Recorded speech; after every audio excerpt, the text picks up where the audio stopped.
What up? It's Wednesday.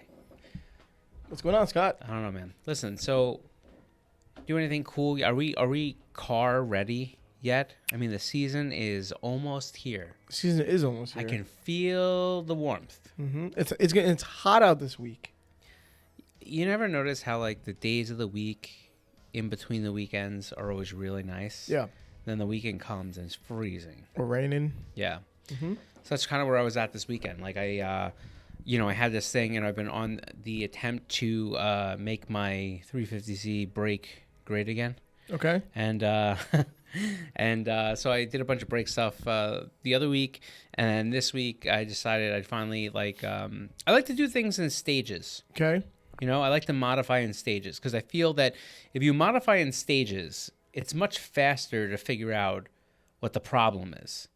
Whereas if you take every part you want to put on the car and you throw it all on at one time, you always have that like, well, which is the thing here? So what I had done was I had put I put new brake pads and two-piece rotors on my 350Z like last week, and then I bedded in the brakes, and then this weekend I threw the stainless steel lines that I wanted to put on the car back in, bled the brakes, did that whole thing.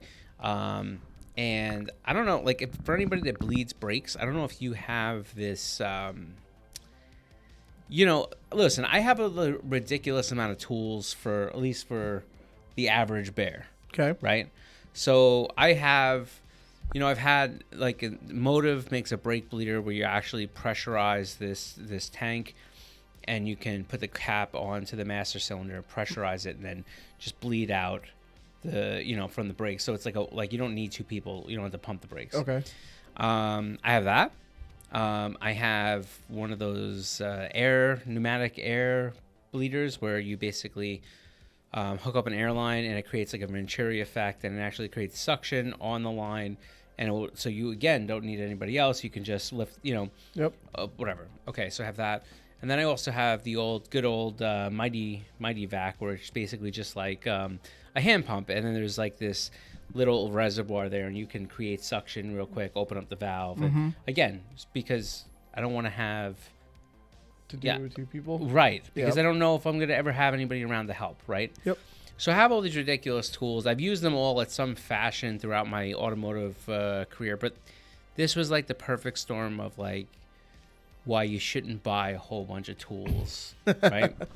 So I put the brakes on the car. I mean, put the stainless steel lines in the car.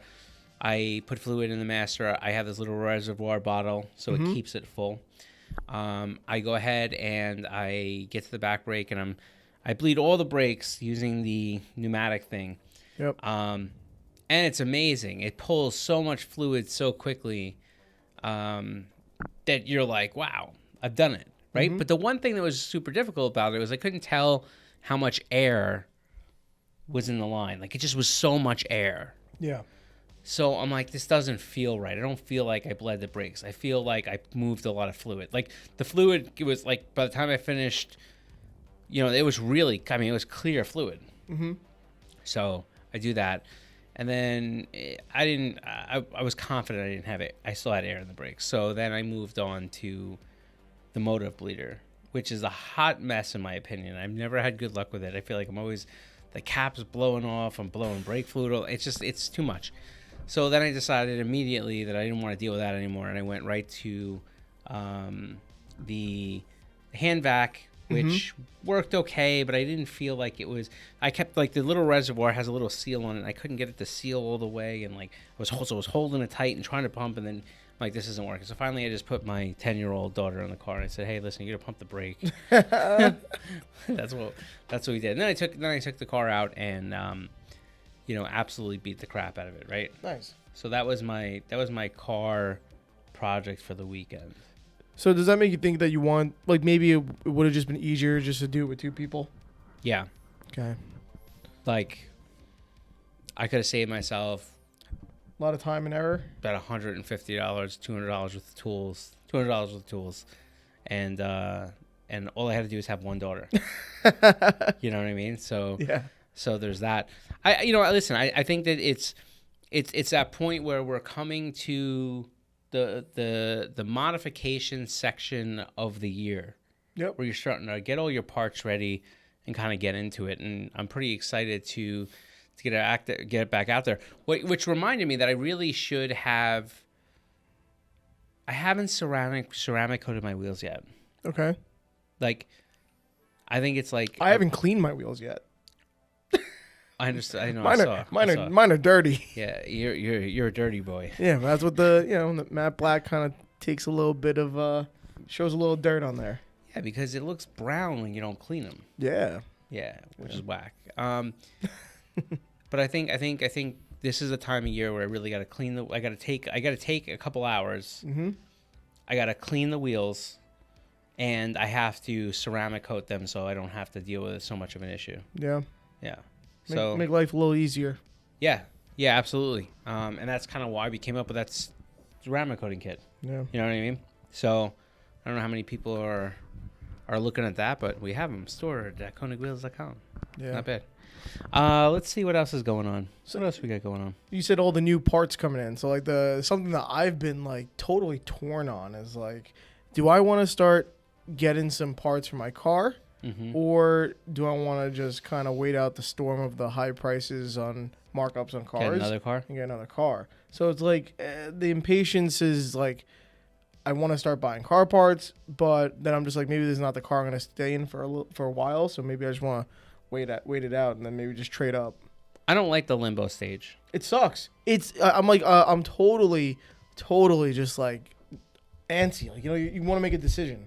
Well, and more than that, I want to, like, it's not so much even the decision. I feel like you want to do something, but like, you don't want to do something and then have it come back to backfiring you. Right. So, which is why I'm not, because, I don't know exactly what I'd be looking for on the WRX, but, a few upgrades. And I know people who are tuning my car, they're getting a lot of power out of it. what's a lot of power? 360.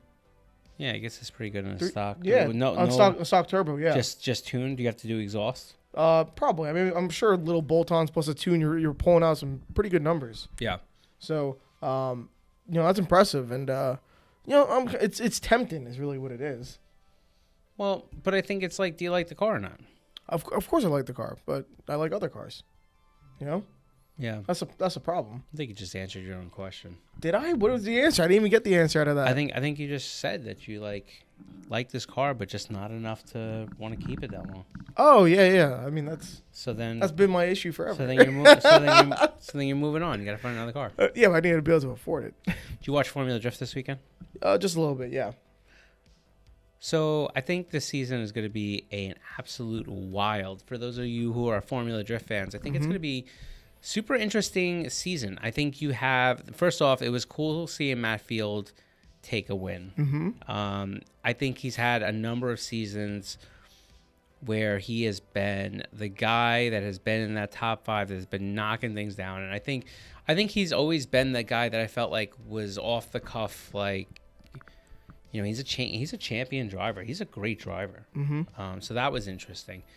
I think we have a fair amount of drivers this year. We have we have Robert Thorne, we have Travis Reeder, we have Alec Robbins, we have Taylor Hull, we have Daniel Stuckey, and we have Nick Novak and Novak, right? That's in pro, and then pro spec. I think we have probably 3/4 of the field. Yeah, we got a lot of it's really weird, really weird. But what I will say is that I thought Long Beach, didn't disappoint. There was a fair amount of crashes. Yep. So if that excites you, well, you're welcome. If you are super into technical courses, I think this one does it. Long Beach is not like overly complicated looking, but it is certainly complicated. I definitely didn't think it looked overly complicated looking. But it's super technical, super difficult. It really is. And and the one thing about those walls and the tire stacks, when your car makes contact, even a little bit, it seems to suck the car right in. You know what I mean? Yeah. And there's nowhere to go. There's cement walls everywhere. Right. So that's why I think the crashes are so intense. Intense, right? We saw some interesting things back. We saw Forrest Wang back in competition. It's James interesting. Dean. He's and that to me was I'm waiting for it. I saw his first qualifying run, and you know they were. It was just, insane. Yeah, they literally were just saying, "Why do we have to start with that?" They were like, "That's damn near perfect right away." Like what, you know? Probably one of my favorite battles of the whole entire weekend was Stookie versus James Dean. Right. Oh, here we go. Yeah, when I tell you, first off, Stookie did not disappoint. Okay, he was absolutely killing it. Mm-hmm. And my favorite part about Max, I don't think it's showing on the screen. There you go. A second. Yeah, there we go. Hold on a second. My favorite part. Lost an armrest. My favorite part about this match and this battle was that Stookie was right there throughout the entire, battle on the chase run. Right, like he chased like a boss. Mm-hmm. And then on the lead run, he put down a really good lead run. Now, here's the thing. That first battle that they did, they pushed him to a one more time. They both had bobbles. Now, here's the thing. And Stookie made a really funny comment that they actually talked about in the live stream. He said, I think to Jared, he said, I'm super pumped about this battle against James Dean. And he's like, yeah. He's like, because he's like, I want to catch him now before he gets really comfortable in that new car. But, Stookie That's certainly funny. put it down. And on top of that, his lead run in the first battle was great. Yeah. So, it really put them in a situation where they went to it one more time. And he, Stookie made Dean work for every bit of it. And ultimately, Dean did win. But I think that was one of my favorite battles of the weekend. I think that, I think Stookie's a fun dude. He is, for sure. And just seeing him out there, doing the damn thing is awesome. And the fact that he really pushed Dean, hard in that battle, is sick. This is a great one. Yeah, really. this is a good battle. So that was cool. It was nice having James Dean back. I think that there is going to be, especially as James Dean, kind of as Stookie pointed out, as soon as James Dean starts to get more and more comfortable in that car. Cool another thing to note, though, if you didn't pick up on this, the car is converted to right-hand drive. That's a right-hand drive Mustang. So No, it's not converted. Oh, it's an actual right-hand drive Mustang. It's like a Euro spec Mustang or something. That's awesome. Yeah. So they gave James Dean the cool piece there. Adam LZ with a really hard hit. Mm-hmm. I think he toasted that baby, real toasty like. Toasty. I don't know where there's a shot of them picking Adam's car up, the Mustang up, with the tow truck of the crane. Yep. I think they wrapped it around the frame rails. Like, I don't know. Like, it was just like, yeah, it was weird. Yeah. It was hard. It was very hard to watch. But, those walls, they suck you in and they take pictures. I don't know what this is. This is cool. Anyhow. Wow. Yeah, so here it comes again. Maybe not. Anyhow. So that was, listen, I think I'm a big Formula Drift fan. I enjoy watching it. Mm-hmm. And I think this was a good event. I think this season is going to be a little bit more atypical than your regular season as far as what we've seen for the past few years. I think you got some shake-up people in there. You got Forrest Wang. You got James Dean. You have some newcomers. And you also have a few guys that have been earning the stripes as we go. And then you got some vets in the field like Travis Reeder and Alec Robbins, Taylor Hull. Yep. I think Taylor Hull had a really good sesh. I think he just went out a little early, but it's even Reeder. Like I texted him. I was like, oh, it's, bum thing, but the car looked rad. Did you see the heliograms? I did. Holy cow! They look awesome. My goodness. If you haven't seen a picture of Travis Reeder's car, go onto our Instagram. I put a picture on there over the weekend. He has a custom set of heliograms. It's A and B profile, and the car looks sick. It does. So there's that. We were debating about that. Like, I'm trying to find, the problem with his spec wheel is we did something custom for him knowing that he had that Street Fighter wide body kit on the E46. Yep. And my biggest issue with that is, it's such a unique fitment. It's an 18.8.5 in the front. I think it's at a 6 offset, and then in the rear it's an 18/10 at a 1. Yeah. Right? So it's basically a 0 offset.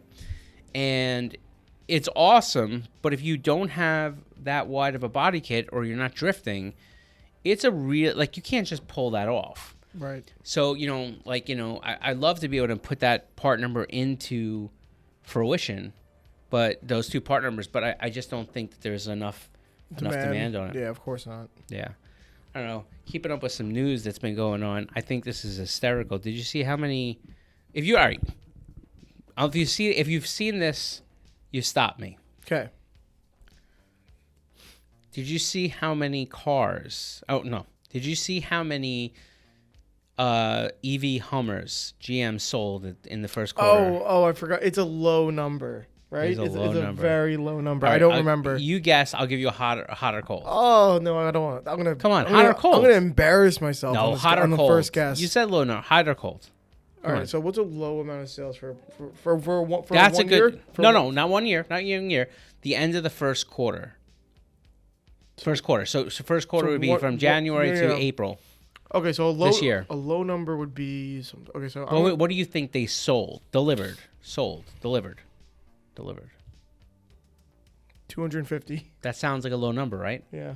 You would say to yourself 250. I would go as far as say. Oh my god. That's crazy. No way. They only delivered 2 units. Now, let me preface this. Did I sound ridiculous with 250? I feel like that was pretty low. 250 is a horrible statistic. Well, sure. At the end of a quarter, I would agree with you. Yeah. Wow. 2? They sold 2. That's horrible. They delivered 2. Delivered, yeah. Not sold. They have 95,000 orders for them. They delivered 2. Jesus. Now, let me put the caveat on this, because the reason I'm even bringing this up was I saw a bunch of automotive journalists harp on this. Of course. And I wanted to know, was there just a little more here? So there is. Okay. Can I say something really quick? Of course you can. It's a podcast. Yeah, I don't remember who I was talking to, whether it was maybe you or Max or Doubt or someone. Yeah. But someone said to me, if I can only choose one EV car, go. Yeah. Like that, you only choose one. One. I sat there for 20 seconds thinking. I said Hummer. Yeah. That's what I said. You did? Isn't that weird? So you would have been 3 if they. I would have been 3. No, I'm just I think the Hummer's pretty cool. They have 95,000 of these things in people waiting for them. Well, what are they waiting on? So here's what happened. Yeah, I wanted to dive into this a little bit. So what happened was, GM had an issue with the battery. Yeah. I don't know if. Listen, I don't want to say. It's the one that went brick on the highway. Yeah, that guy. Well, there's also been the water battery. Remember that whole thing? Moisture got into the battery, totally destroyed the battery. They couldn't get the thing to charge. No, I didn't hear that. All right, so there was an issue like that. I don't want to speculate on which exact battery issue it was because I just don't know. Mm-hmm. But I will say this: from what we could see, there was a battery issue. And they went back to the development board sometime in quarter 4 of last year. Mm-hmm. They tried to figure it out. Yeah, that was the poorly sealed thing, right? They went back into production. They stopped things, and then they had to make new batteries. So the issue is they can't get these batteries now. They're trying their best, but they have the units that need to replace batteries. I don't think it's to replace batteries. I think it's a matter of they can't build the cars without the batteries. But were the cars made and they had the poorly sealed batteries and they're like, oh, we can't sell these? I have no idea. That's a good question. Wow. But I do know that they only deliver 2. So if you take that number for the quarter 1, mm-hmm. I'm gonna go ahead and say there's obviously something going on there. Now here's what I read. It looks like they say when they're in full swing, when they have these batteries, that they could turn out about a dozen of them a day. Mm-hmm.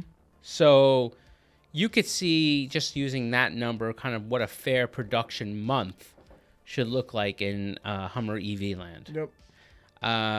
But they also don't have a firm ETA on when they'll actually get batteries for these things. So the question is, we delivered 2 in quarter 1. how many? Hey, if you double That's right. your sales, all you need is 4. That's a really good statistic. You know, and maybe that's what they're trying to do. They're just trying to have a good board call for the next quarter. Yeah, like they're gonna have how's Hummer EV sales? Oh, they're good. We have quadrupled. no, they're gonna say we are up 1,050% sales from last quarter. Sales are monstrous. We're up. People can't get enough of this car. Yeah, That's what I'm so, listen. Here's the thing. they just need. And I'm not saying this from a bitter car enthusiast. I'm saying this from just a realist that is knowledgeable to a certain extent about cars. Okay? Mm-hmm.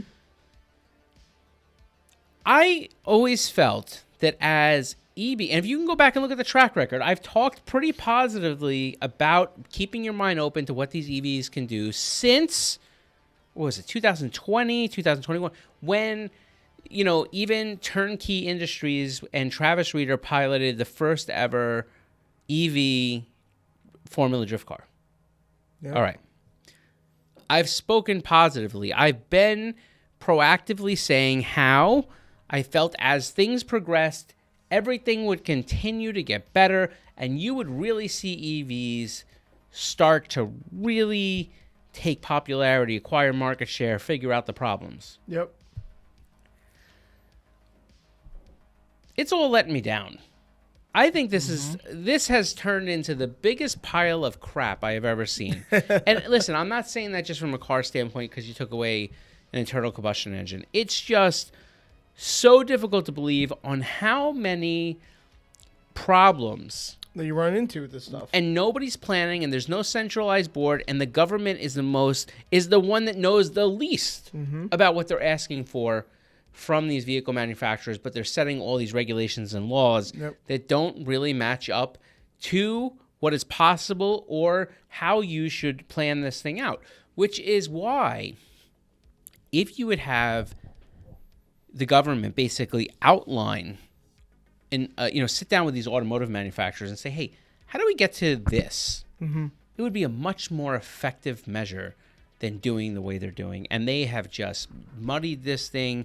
And now we're seeing things like batteries they're coming out to, some of these cars are coming out before they're heavily, R&D'd enough. 100%. That's the main problem, I think. No, you have other things where there's no grid, there's no problems. You can't find charging stations. I mean, this whole thing is a hot mess.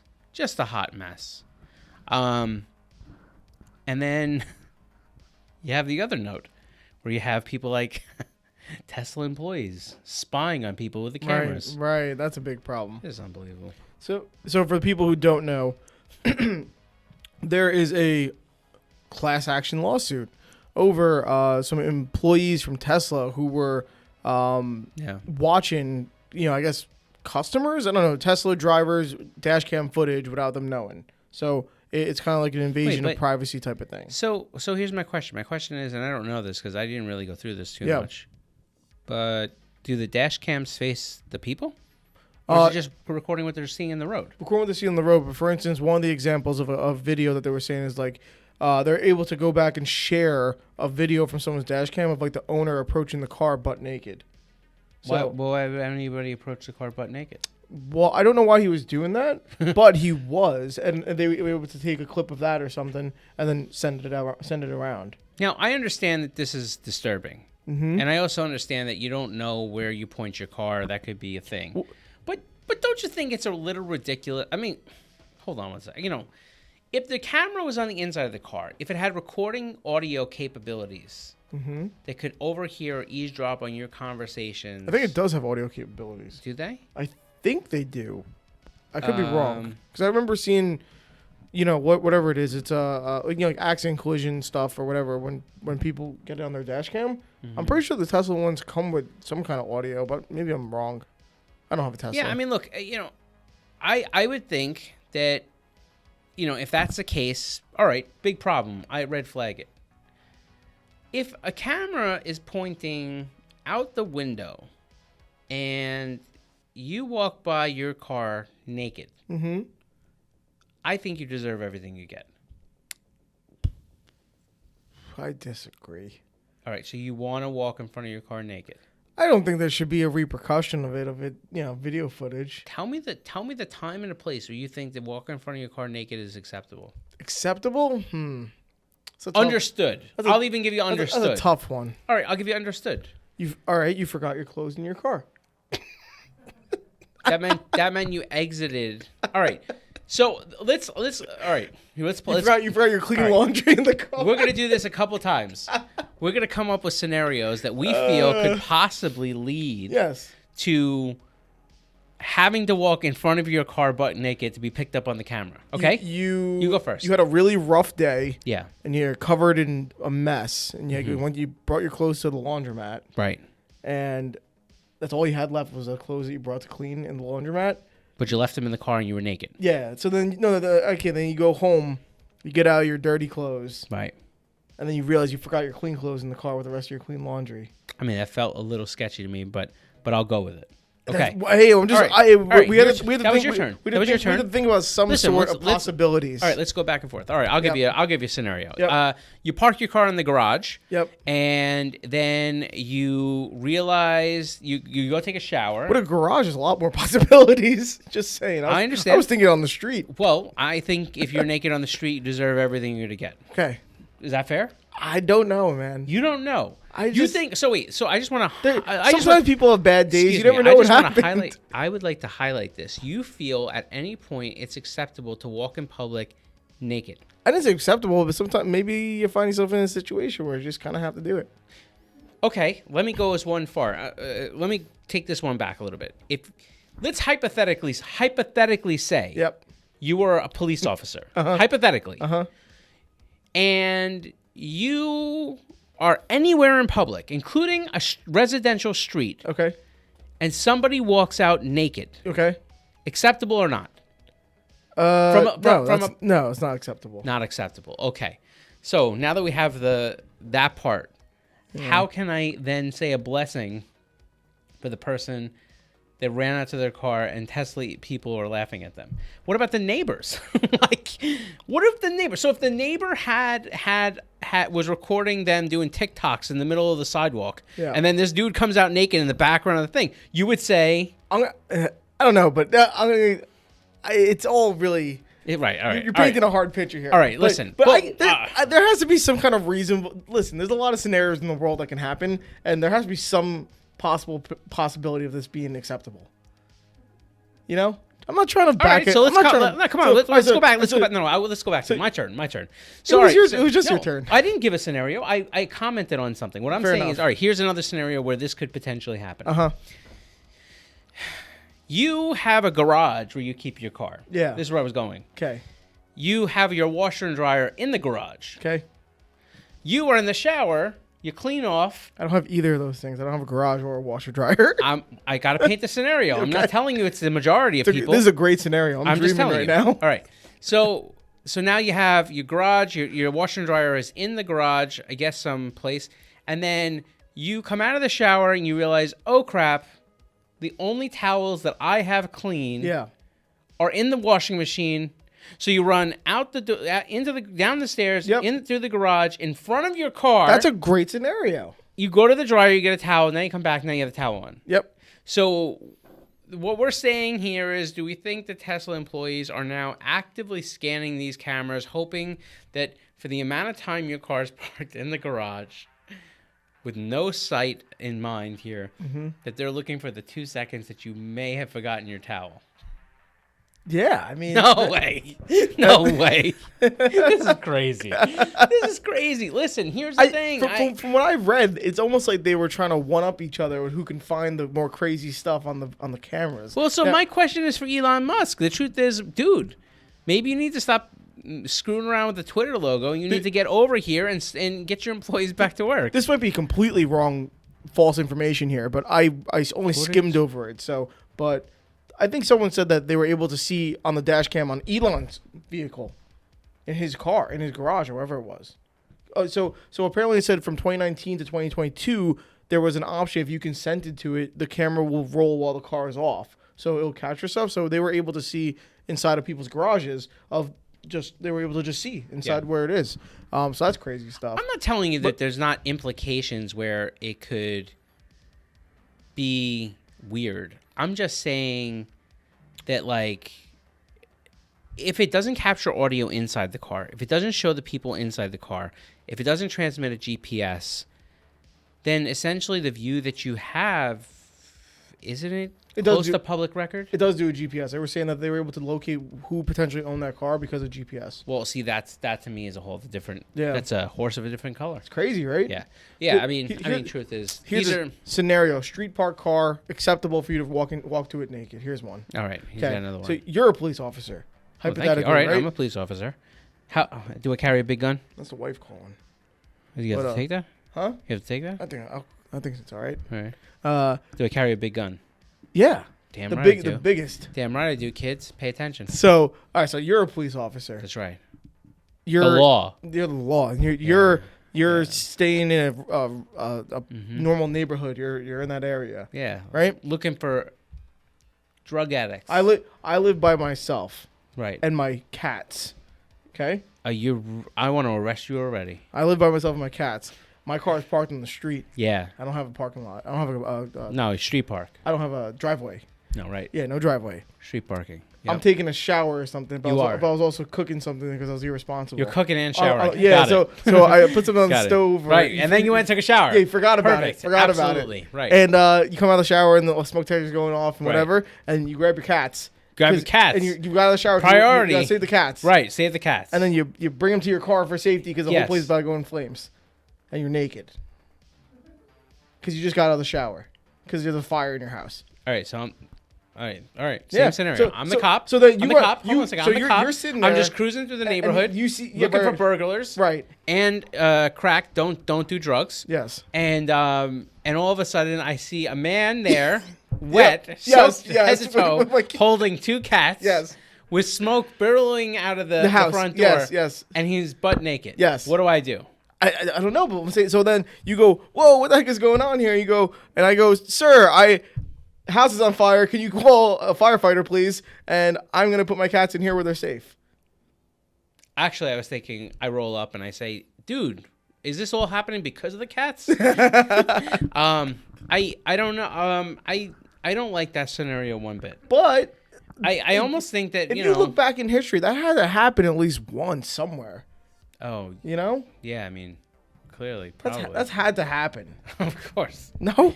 No, I think everybody cooks while they shower and then runs for the cats. Yeah. With no towel on. I feel like it had to be. It doesn't seem too far-fetched, honestly. I'm telling you right now. First off, I'm very clothed up and that person has to own a Tesla, which makes the scenario a lot less unlikely. Okay, yeah, maybe.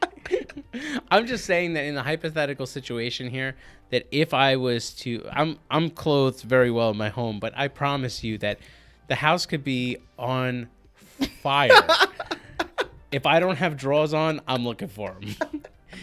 I don't care if I have to take like a whole laundry basket and throw it out of my window before I jump out of the house. That's the worst scenario. You have kids. I mean, like, I got to put my drawers on before I save them. Wow. Okay. Is that bad? I don't know. I don't have kids. Wait, hold on. Can I just paint the other picture for you? Let's say I don't put my drawers on. First off, I don't know why my drawers are off. True. But like hypothetically, let's say that my drawers are on. Okay. Yeah. No, my drawers are not on. Right. I don't know why they're not. I'm very sorry to everybody that witnessed anything that happened here.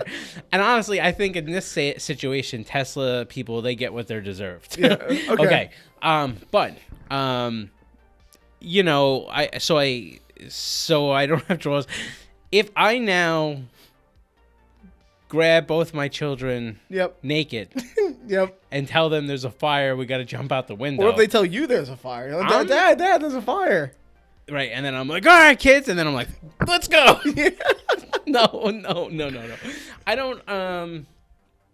don't think that one. No, I don't. No, I don't think. I could, and then I'm gonna be standing outside waiting for the fire department. No, you'd probably be inside the car, and then the dash camera will get all that. Oh, because I have a Tesla. Yeah. Oh. Yeah. So I would have taken my little keychain that flops around. Yes. So I would have remembered to bring the keychain. But I wouldn't have remembered to put on underwear. One's quicker. If you had to time me to do either one of those tasks, grab my keys or put on my underwear. I promise One's faster. Yeah, putting on my underwear. than grabbing your keys? So much faster. There's just no way. I don't believe it. Where do you keep your keys, man? They're just like on my desk. Where do you keep your underwear? In a drawer? Like, put it in a drawer by your bed, right? Yeah. Presumably, in the middle of the night, you're probably by your bed, right? Yeah. Especially if you're not wearing drawers. Right. Something's going on if you're not wearing drawers. Right. Okay. So, you're not wearing drawers. You're going to run past the drawer where the underwear is, down the hall to wherever you keep your keys. Yeah. Grab the 2 cats, head on out, no underwear. I say you pit stop at the drawer. Jen, listen, if you're watching, I suggest you guys do some more fire drills and encourage the first step in the fire drill to be Richie grabbing his drawers. Yeah. Right? I don't know. It's an interesting situation. That's why I have a fire extinguisher, though, just in case. Oh, right. You're going to put the fire. Yeah, so instead, I'll just fight it instead of run out. You know? Fight it. Yeah. Oh, man. It takes all kinds. Like the guy that puts out the fire with the garden hose. Yeah. No. Yeah. It's never going to happen. It's never going to happen. I don't know, man. So that's that's the nature of things. But yeah, so anyways, so the people are going through these camera footages. Yeah. They're able to see where the car is located roughly by GPS, and they can see stuff like from the correct time frame. They're able to see stuff while the car is off. Yeah. Which is like crazy. And then, there was another report of like the employees sending around a video of a Tesla driver who hit a kid on a bicycle. And it was, I don't know how severe it was, but they sent that video. And, the quote unquote thing was it spread like wildfire. Like, that's it. What the heck? Listen, so this brings up a point. That's exactly what I was talking about. I have 2 points to this whole thing. I want your opinion. Yeah. Number one, in a certain sense, is there a safety thing here? Is there an OnStar type of protection here at some point? Because because think about it. Like, you essentially have an additional security camera. So 1, you may capture somebody trying to steal your car. 2, you may capture somebody breaking into something else. 3, you may have the ability in a devastating sense of a fatal accident to acquire the footage. Yeah, of course. Right? But then there's another piece to this. Point number 2, that at what point, if these cameras are not ruled private enough, could they potentially be used against you? For example, there's a fatal accident. You're the one driving. Yep. You're the one that caused it. Without your permission or consent, They can pull that footage. The car sends it. Or insurance companies that are now using the camera to record, miles per hour and stuff. And listen, right now there are insurance companies that are doing this. That's why if you've ever seen like Progressive, I think they have that little plug-in thing. They'll give you a discount. They call it Safe Drivers. You put something into your OBD2, and essentially you get this. If you're a good driver, you get a discount. And what they're essentially doing is they're monitoring your vehicle's data to basically see if you're speeding or if you're using seatbelts and stuff. And so right now it's somewhat voluntary. Now I will say, from somebody that's been in the automotive industry for a while and has done some other things, that the idea of having automotive black boxes is not something new. In fact, Mercedes has had one for a long time, to the point where a dealer, in the event of a serious accident investigation, some of these vehicles, not just Mercedes, but some of these other vehicles now, can actually they can download the time leading up to the crash, and they can basically figure out exactly what the inputs were. Oh, and how fast you were going? Well, they could see everything. They could see they could see your throttle position. They could see when you brake. They could see when, anything that you can data log from the car's, onboard computer can be essentially downloaded. So who's that benefit? Well, I think the insurance companies. That's it? but let's look at this, because I think this is a tough one to crack. I think from an insurance standpoint, insurance companies are going to want this information because it's easier for them to deny or to assess blame. That's crazy. Okay, that's number one. I'm not saying it's right. It's crappy, It's crappy. But there's another piece to it. Yep. Well, go ahead. You were going to say stay on the moment. The exact scenario of how this kind of relates to it, like in baseball, they're really upset about how when you challenge calls, like if the runner was safe, the runner was out, that type of thing, and they go back with the super really good cameras and they could see every little millisecond frame by frame to see if he was out or not, they really started to digest that too far. And they were saying the original intention of disputing a call was to overturn really, really obvious wrong calls, not to break it down to such a finite, discrepancy. So that means this is kind of like that. They're overdoing it too much to the point where it's almost they're gonna be able to deny you over very little things that I don't know.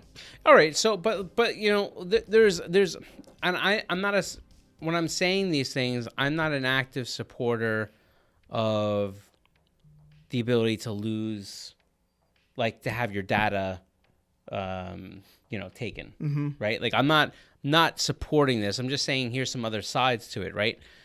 For example, let's say the situation exists where, like, if you're in an airplane and there's a crash, they download the black box because they're trying to see what happened. Right. Because of the odds that if they can figure out what happened, they could potentially stop it from happening again. Yep. If you apply that same logic, could this vehicle data be composited in a way that could essentially allow, whether it be AI technology or some of the vehicle assisted systems, to get better and better and better to the point where now these systems are able to prevent further accidents? But that's for like R&D teams, not more for insurance companies. But so far, the only gripe I've really heard you say is like you're upset if the data is used against you. Yeah. Okay. Yeah. So what if a law comes out that basically says this data can be recovered or whatever it may be, but can't be used against you in an insurance sense? Yeah, I don't see anything wrong with that. See, I still do. It's tough. It's tough. I still feel that it's just too much invasion. Yeah, a little bit.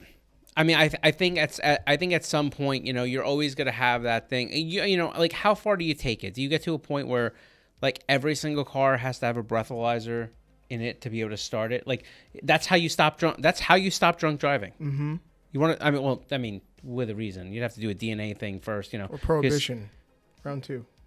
Well, that didn't work the first time either. But have somebody else blow into the tube. So you have to figure out some ways around it. But what I'm saying is, theoretically, if you put in some sort of a way of making sure that everybody has to provide proof before, then you stop. But is that just too far? Like, you're going to have people that will go back and forth on it. And, I think no matter what debate you take on, whether you take on gun control laws or you take on, drunk driving or under the influence or accident investigation, I think there's always going to be this level of, error that happens on somebody's part. Mm-hmm.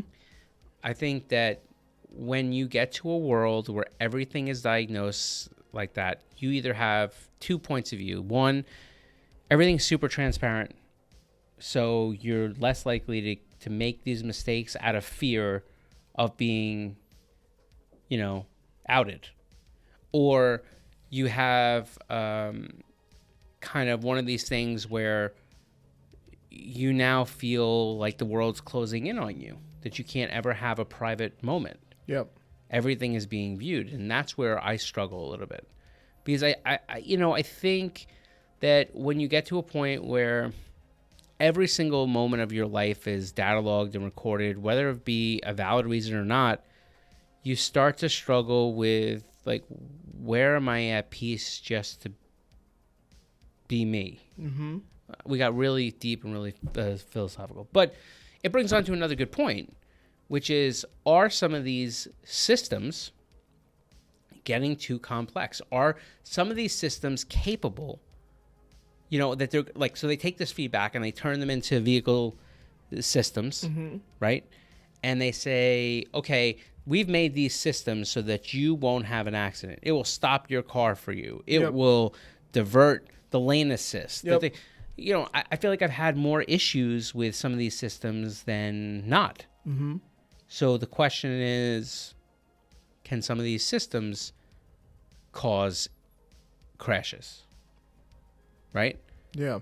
Well, I mean, yeah, they can. There's already a video of just talking about Tesla again. There was a video about Tesla that, like, took a wrong self-driving thing and they ended up stopping in the middle of the highway, and it caused like a super multi-car accident because it for some reason just stopped on the highway when it was self-driving. Yeah. So, like, that's bad. Well, so now my question here is now let's go back to the insurance point of view. Yeah, but that's self-driving, not driver assist. But Okay, yeah. fair. Yeah. But like in self-driving vehicles at this point, you still have to be a manned occupant. Yep. Right? Mm-hmm. Tesla, even when you're using a self-driving feature, says that you must keep your hands on the steering wheel. Yep. So if that is the way we're following things, and you're using this data logging as an ability to make these systems better and smarter, do we get to a point where it's like, wait, what point during an accident do we pull data and the only people who are at fault, what we call it no fault, but now from a occupant standpoint? Like if I'm in a self-driving vehicle holding onto the steering wheel, whatever it may be, and this thing causes an accident, should now both all the people involved? I was saying, where does the blame go? Right. Yeah. Should they all be dismissed? No. What's going to happen is the insurance company will say, well, it's your vehicle that would be at fault, which means your policy would have to pay for it. Yeah, but then that person's going to say it wasn't me, it was the company. Right. And then the company, the company's going to say it wasn't our fault, you didn't do this right. So don't you think just going down this path of logic, we now need to, before we even get to the stage of, well, we're already there, but like before, when you get to these self-driving vehicles, isn't there needs to be legislation passed that basically says, in the event of this is who will accept the fault?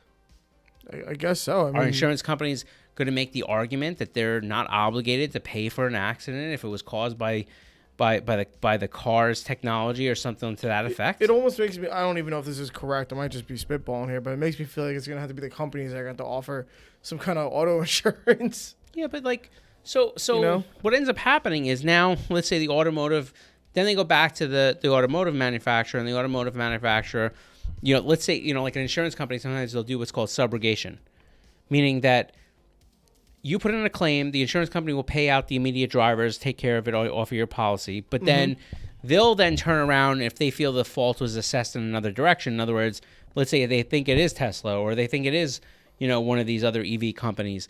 They'll go after them and say, hey, you owe us for this because we paid out and really it was your fault. Mm-hmm. And I think you're going to have legislation about everything else. You need to have legislation about like who's at fault, how does this stuff work, before you just allow it to be one of those things where people now are, kind of just hanging on to the wheel. Well, here's a question then. In a hypothetical situation, say autonomous driving gets to a point where it's like pretty normal, right? Like whatever. Does that mean that anyone who has a self-driving car, like they're not going to need insurance? I mean, how could that be possible? I mean, if you're you would be, by saying that, you would be saying that self-driving is so good, it's so safe, it's impossible for there to ever be an accident. But why would you yourself, as an owner of that vehicle, ever take blame for not your actions? That's a good point. You know what I'm saying? Because it's not your actions, it's the car. Right. And like whoever's at fault, whether the car malfunctioned or you were hit. Yeah. Either way, the owner of the self-driving car, I can't see a scenario where that person would need to have insurance for themselves. Yeah, this is a good article. Human drivers avoid crashes 99.9998919% of the time. Self-driving cars need to be even safer than that. Wow. That's a good point. Look, I don't know. We're not going to solve anything. I don't know what to say. We're not going to solve anything. I just mean like there's so many different pieces to this puzzle. Anyhow, that's it. I think we rambled on plenty for these people. That was a lot of rambling. That was a lot of rambling. And good we stuff, though. So listen, for all those who are accidentally captured on camera butt naked in front of your Tesla, I wish you nothing but the best. You said that you're at fault. I wish you the best. What? You said that those people deserve everything they get. You do, because I think you're doing all right. You shouldn't have been in front of your Tesla butt naked. Now, I will say this: if you're in front of your car butt naked and there's a reason you're doing it, a really good reason, really good reason. Well, then congratulations, because it's I think you actually deserve. You probably are pretty impressed that there's a video, and you probably want a copy too. Yeah. Yeah. Possibly. I don't ever want to see a copy of me naked in any sense.